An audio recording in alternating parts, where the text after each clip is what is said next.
think we view eating as sort of a personal act, something that affects our bodies and our bodies only.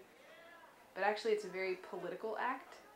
So if you're purchasing really cheap pork, that cost is being passed off on the individuals who are living next to these hog farms. And a place like UNC, who purchases almost $20,000, $22,000 worth of pork every month, can have a pretty profound impact on that system. So real quick, just to fill everybody in. We went in to meet with the Carolina Dining Services Administration, and I guess we thought that it was going to be us versus the man.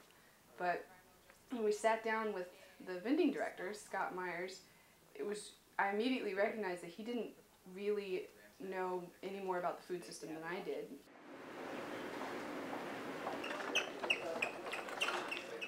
Why all of our poultry, isn't bought from North Carolina really confused me for a long time. And then I found out that the poultry companies that we buy from, when they put it through slaughter, it gets mixed up. So they don't know what states it's coming from.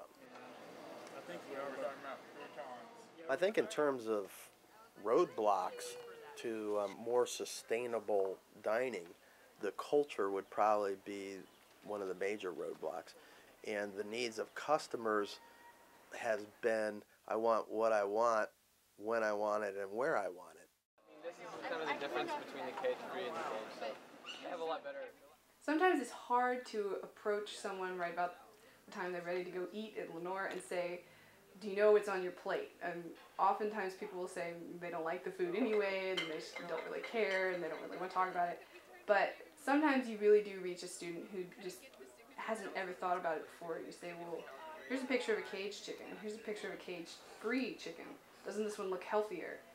And they'll say, yeah, that's really interesting. I didn't ever think about the fact that the egg came from a chicken.